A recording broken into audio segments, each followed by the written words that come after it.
So today's topic is melatonin. Melatonin hormone, ये hormone होते क्या हैं, कहाँ से इसका प्रोडक्शन होता है, क्या यूज है हमारे बॉडी में, कुछ इसके साइड इफेक्ट्स भी हैं एक्सेसिव जब हो जाते हैं, तो यही सारी चीजें हम लोग पढ़ेंगे। ठीक है, तो व्हाट इज मेलाटोनिन, इसमें देखते हैं।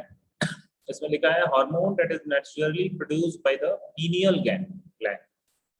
जो पीनियल ग्लैंड होता है हमारे बॉडी में, उसके द्वारा जो हार्मोन नेचुरली, जिसका ऐसे हार्मोन जिसका नेचुरल प्रोडक्शन होता है, उसे क्या कहते हैं, मेलाटोनिन कहते हैं। ठीक है, Aaron learner in 1958 was discovered this hormone। ठीक है, इस हार्मोन को एरोन लर्नर ने डिस्कवर किया था कब, 1958। pineal gland है ये। pineal gland in humans resembling the shape of a pine cone, its location is either central in the brain। तो जो pineal gland brain में होता है, वो इसका लोकेशन क्या है कि इट इज सेंट्रल ब्रेन में, ये हमारा pineal gland मौजूद होता है, और that pineal gland is responsible for the production of the melatonin या melatonin hormone। ठीक है, the pineal weight in humans, in human brain is 100 to 150 milligram, whereas in rat is 1 to 1.5 milligram। ठीक है, जो ह्यूमंस में brain में pineal weight होता है वो कितना होता है, 100 से 150 mg होता है, और क्या कहते हैं, रैट में जो होता है 1 से 1.5 mg रहता है। ठीक है, नेक्स्ट बात करेंगे इसका बायोसिंथेसिस की बात करें। It is generated from the amino acid tryptophan and serotonin. It is made predominantly at night in the pineal gland. ठीक है, नाइट में होता है, रात में होता है, इसमें by the pineal gland. Tryptophan hydroxylase activity where presence in the mitochondrial increase during darkness about 2-4। मतलब डार्कनेस में, जो कह सकते हैं अंधेरे में, इसीलिए कहते हैं नाइट में इसका प्रोडक्शन होता है। तो नाइट में जो एक हमारा एंजाइम है ट्रिप्टोफैन हाइड्रोक्सिलेज, उसकी एक्टिविटी बढ़ जाती है और लगभग दोगुना बढ़ जाती है कब, डार्कनेस में। ठीक है, ये हमारा मेलाटोनिन का स्ट्रक्चर है। ये metabolism of tryptophan to melatonin in the pineal gland. देखिए, सबसे पहले ट्रिप्टोफैन है, इसमें ट्रिप्टोफैन है हाइड्रोक्सिलेज के हेल्प से ये क्या कन्वर्ट हो जा रहा है, 5 हाइड्रोक्सी ट्रिप्टोफैन में कन्वर्ट हो रहा है। इसमें 5 हाइड्रोक्सी ट्रिप्टोफैन में कन्वर्ट हो जा रहा है। फिर फर्दर 5 हाइड्रोक्सी ट्रिप्टोफैन हमारा सेरोटोनिन में कन्वर्ट हो जा रहा है, जिसे कहते हैं 5 हाइड्रोक्सी ट्रिप्टामाइन। ठीक है, किसके हेल्प से कन्वर्ट हो जा रहा है, 5 हाइड्रोक्सी ट्रिप्टोफैन सेरोटोनिन में with the help of aromatic L-amine और एसिड डी कार्बोक्सिलेज एंजाइम के हेल्प से ये सेरोटोनिन में 5 हाइड्रोक्सी ट्रिप्टोफैन कन्वर्ट होता है। ठीक है, फिर सेरोटोनिन आपका एन एसिटाइल ट्रांसफेरेज एंजाइम्स के हेल्प से एन एसिटाइल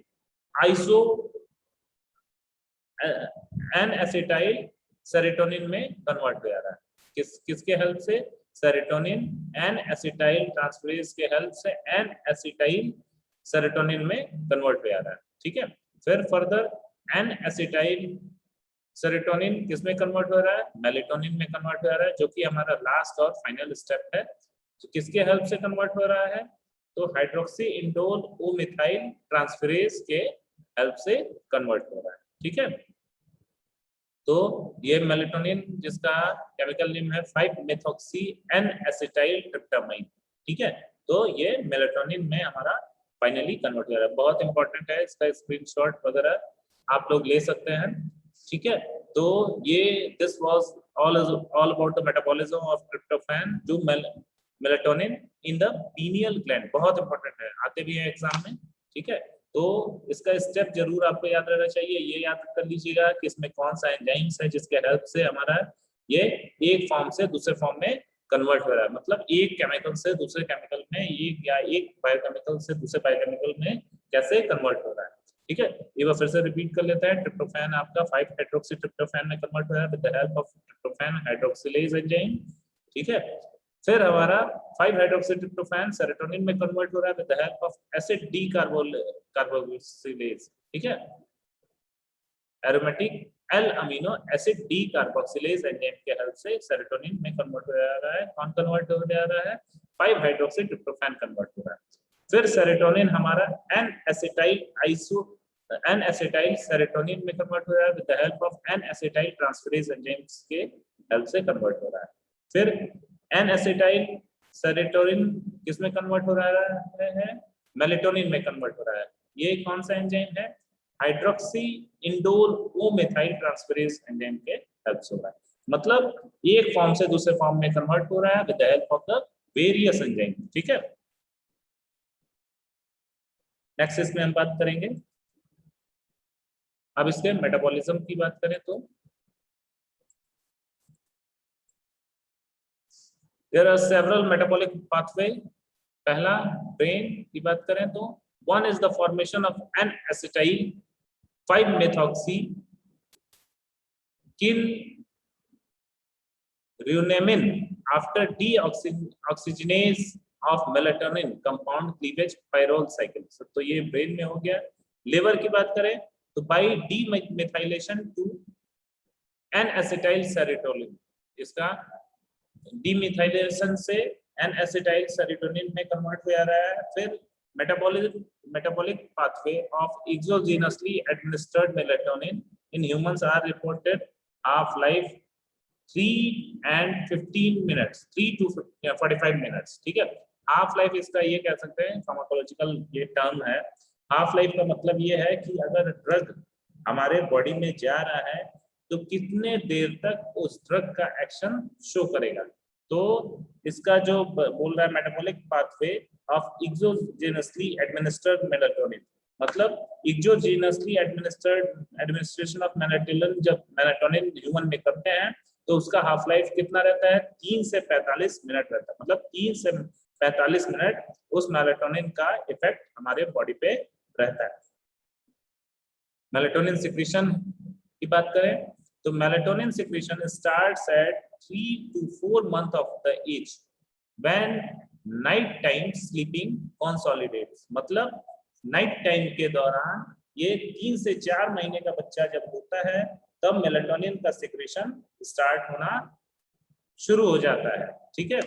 तो peak level at the age of 1 to 3 years, मतलब maximum of the melatonin secretion from the pineal gland of the brain कब, मतलब मैक्सिमम कब रहता है, पीक लेवल कब रहता है? 1 से 3 साल के उम्र में रहता है। Slightly lower levels through early adulthood के दौरान थोड़ा सा इसका जो सिक्रीशंस मेलाटोनिन लेवल का सिक्रीशन, मेलाटोनिन हार्मोन का सिक्रीशन थोड़ा कम हो जाता है। फिर अर्ली एडल्टहुड में थोड़ा कम हो जाता है। Mark decline in the levels afterwards, फिर उसके बाद थोड़ा थोड़ा घटने लगता है। Peak levels for 70 years old is 1/4 of the levels for the young adulthood। मतलब आपका जो 70 साल की उम्र में फिर आपका बढ़ जाता है, ठीक है। नेक्स्ट बात करें हाउ मेलाटोनिन वर्क्स। अब मेलाटोनिन काम कैसे करता है? तो मेलाटोनिन लेवल साइकिल ये होता है उसका, उसी हिसाब से काम करता है। फिर low levels during day night, rising during night time, मतलब इसका लेवल बढ़ता है कब? नाइट टाइम में, और इसका लेवल घटता है कब? डे टाइम में। Peak levels between 11 PM to 3 AM, मतलब रात के 11 बजे से लेके 3 बजे तक रात के, ये इसका पीक लेवल रहता है, ठीक है। Maximum of the secretion of the melatonin hormone. फिर level continues to cycle in constant darkness, मतलब कांस्टेंट डार्कनेस में ये इसका लेवल जो होता है वो कंटिन्यूड रहता है, या मतलब excessive of the secretion of the melatonin hormone होते हैं through pineal gland. Can slowly adjust to environmental changes. अब एनवायरमेंटल चेंजेस मतलब कि जैसा जैसा रात हो रहा है वैसे वैसे इसका सिक्रीशंस मतलब बढ़ते जाता है, और जैसे जैसे सुबह होता है वैसे वैसे सिक्रीशन इसका घटते जाता है। नेक्स्ट बात करेंगे, ये दिखा रहा है कि लाइट में ये क्या कहते हैं, इसका सिक्रीशन कम होता है। ये ब्रेन का आपका डायग्राम है। Physiological role of melatonin, physiological role, पहला radical scavenger, sleep, cancer, immune system और भी बहुत सारे, ठीक है।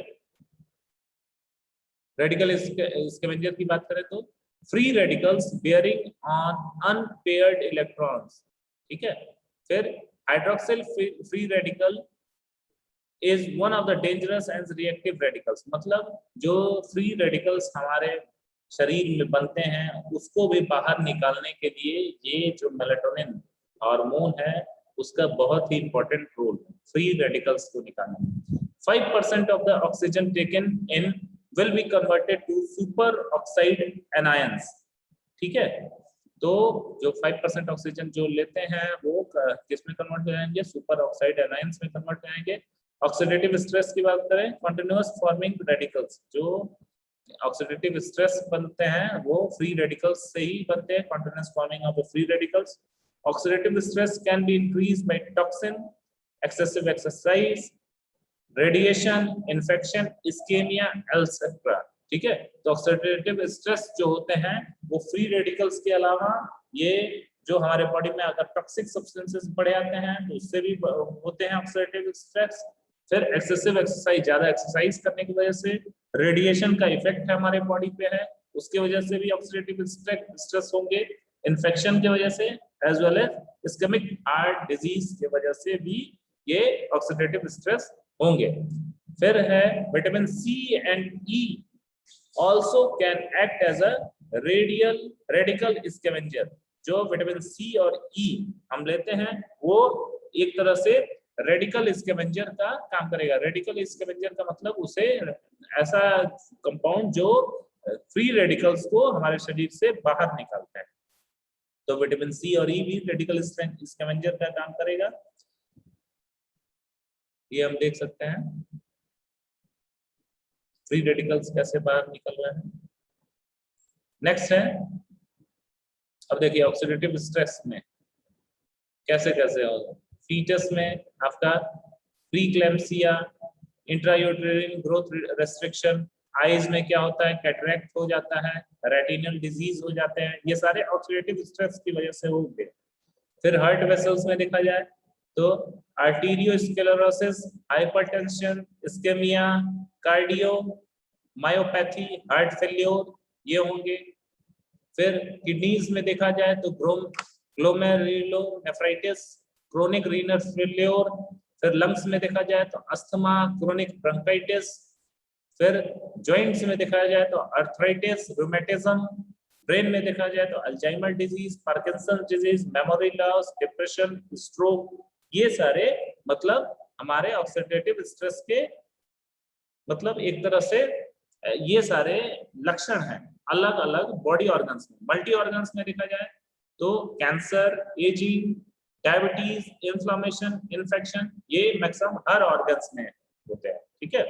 तो ये ऑक्सीडेटिव स्ट्रेस का, इसमें क्या है, for the formation of the more and more melatonin sleeping is good, ठीक है। मैक्सिमम ऑफ द मतलब जितना ज्यादा वो पेशेंट आराम करेगा उतना ज्यादा मेलाटोनिन का फॉर्मेशन होगा और ऑक्सीडेटिव स्ट्रेस या फ्री रेडिकल्स का रिमूवल प्रॉपर तरीके से होते रहेंगे। और इन सारी चीजों के लिए जैसा कि हम लोग जानते हैं कि डार्कनेस में मेलाटोनिन हार्मोन्स का रिलीज मैक्सिमम या बेहतर होता है, तो इसके लिए स्लीपिंग ज्यादा बेनिफिशियल रहेगा। स्लीप में फिर लिखा melatonin is opening the sleeping gate, मतलब स्लीपिंग गेट इसका मतलब मेलाटोनिन हार्मोन्स तभी होंगे जब स्लीपिंग हमारा प्रॉपर तरीके से होगा, मतलब ये डार्कनेस हम अपने बॉडी को प्रोवाइड कराएंगे। फिर सुप्राकियास्मेटिक न्यूक्लियस, एससीएन जिसे कहते हैं, is the site of internal biological clock, मतलब ये जो एससीएन है उससे हम एक तरह से हमारा अंदर का घड़ी कह सकते हैं, जो कि बताता है कि अब हम डार्कनेस में हैं या अब हम ब्राइटनेस में हैं। Elevated melatonin level occurs at night coincident with sleep movements, ठीक है। melatonin is not to be direct soporific। Next बात करेंगे melatonin next cancer melatonin is inhibitory action of the tumour growth, मतलब ट्यूमर ग्रोथ मेलाटोनिन नहीं होने देगा, मतलब inhibit करेगा। Next the apparent melatonin induce suppression of the prolactin, prolactin को suppress करता है। When prolactin is a hormone that can promote memory cancer, ठीक है, तो ये मेमोरी कैंसर को ये प्रोलैक्टिन जो कि रिस्पॉन्सिबल होता है और इसको प्रोलैक्टिन को मेलाटोनिन सप्रेस करता है, ठीक है, और इस तरीके से मेमोरी कैंसर नहीं हो पाएगा। Several studies reported that during the initial state of the tumor development, melatonin is increased and early stage of the cancer with malignant cells that do not grow, ठीक है। Several studies बताता है कि initial state of the tumor development के दौरान melatonin ज्यादा बढ़ा हुआ रहता है अर्ली स्टेज पे, ठीक है, with malignant cells that do not grow, और उस malignant cells को नहीं ग्रोथ होने देता है। मतलब जो initial state of the tumour development में मेलाटोनिन बढ़ जाता है और जो स्टेट ऑफ कैंसर नहीं होने देता है या जो मैलिग्नेंट सेल्स के ग्रोथ होते हैं उसको रोक देता है। तो इस तरीके से ये कैंसर में भी हमारा मेलाटोनिन हार्मोन काफी हेल्पफुल है। Next the relationship between pineal gland and cancer is a dynamic, मतलब एक दूसरे पे डिपेंड करते हैं। पीनियल ग्लैंड से हमारा मेलाटोनिन हार्मोन का सिक्रेशन जब बढ़िया रहेगा तो कैंसर होने के चांसेस बहुत कम हो जाएंगे, ठीक है। Doses of 10 to 20 mg of melatonin to advanced cancer patient in the afternoon, मतलब आफ्टरनून में दोपहर में 10 से 20 mg मेलाटोनिन डोज देते हैं कैंसर पेशेंट को, ठीक है। इम्यून सिस्टम की बात करें, melatonin hormone directly effect on the immune system when suppression of melatonin production is by propranolol और by the inhibitor of serotonin by synthesis parachlorophenyl alanine, ठीक है। तो कहते हैं कि इस तरीके से जो हमारा पैराक्लोरोफेनाइल एनालिन या प्रोपेनॉल का जब बॉडी पे असर रहता है तो थोड़ा सा इम्यून सिस्टम डाउन होता है, जिसको कौन मेंटेन करता है, मेलाटोनिन हार्मोन मेंटेन करता है।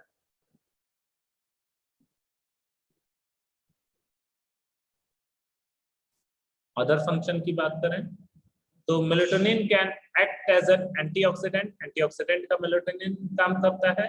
Exogenous melatonin decrease leptin production, leptin production को ये मेलाटोनिन डिक्रीज करता है, कम करता है। It is reported that melatonin intake reduces blood pressure during sleep, मतलब स्लीप के दौरान मेलाटोनिन के वजह से ब्लड प्रेशर मतलब नॉर्मल रहता है without effect on the heart rate, और ब्लड प्रेशर नॉर्मल के साथ साथ हार्ट रेट पे भी कोई इफेक्ट नहीं होता है। An important property of melatonin is its ability to influence cardiac rhythmicity, मतलब जो कार्डियक रिदम है उसे भी मेलाटोनिन क्या करता है, मेंटेन रखता है, ठीक है। तो बहुत इंपॉर्टेंट है, बहुत बढ़िया है ये मेलाटोनिन हार्मोन भाई। One of the claimed action of melatonin that it is anti ageing effect, anti ageing effect मतलब कि ज्यादा से ज्यादा ये मेलाटोनिन हार्मोन का जब हमारे बॉडी में सिक्रीशन होगा तो हम कम उम्र के दिखेंगे, ठीक है। Melatonin supplements by humans with jet lags, decay sleep phase, Alzheimer disease, epilepsy, मतलब ये सारे मतलब एपिलेप्सी हुआ है या अल्जाइमर डिजीज हुआ है या क्या कहते हैं जेट लैग, ये बहुत सारे डिजीज जो कह सकते हैं मतलब ब्रेन रिलेटेड डिजीज में भी मेलाटोनिन सप्लीमेंट्स हम देते हैं ह्यूमंस को। एडवर्स इफेक्ट, सबसे इंपॉर्टेंट एडवर्स इफेक्ट अब देखा जाए, excess melatonin can lead to daytime sleepiness. अब ज्यादा से ज्यादा मेलाटोनिन हार्मोन्स अगर किसी में अगर सिक्रीट आउट होगा तो क्या होगा, उसे दिन में भी नींद आएगी। Impaired mental and physical performance, मतलब जो काम हमें नहीं करना चाहिए वो भी कर रहे हैं, मतलब maximum of the body functioning होंगे। Impaired mental and physical performance मतलब दिन का काम रात में, रात का काम दिन में। फिर hypothermia and levels of high levels of prolactin, या प्रोलैक्टिन हार्मोन्स का मैक्सिमम ऑफ द, या ज्यादा से जो जरूरत से ज्यादा, मोर देन द क्या कहते हैं, जो लेवल रहेगा, एक्यूरेट लेवल रहेगा, या जो रेगुलर लेवल रहेगा, उससे ज्यादा प्रोलैक्टिन हार्मोन्स का सिक्रेशन दे आर। और उसके अलावा मेंस्ट्रुअल इरेगुलरिटीज, मतलब जो महिलाओं में मेंस्ट्रुअल इरेगुलरिटीज भी ये शो करते हैं, इसका एडवर्स इफेक्ट है। इम्पोर्टेंस डिक्रीज लिबिडो, मतलब जो मैन में, ह्यूमन में इम्पोर्टेंस भी, ये मैक्सिमम ऑफ द सिक्रेशन अगर इसका रहेगा तो इम्पोर्टेंस भी ये शो करेगा। ठीक है, तो this was all about the melatonin hormone. Further we will discuss all the next topics. Thank you.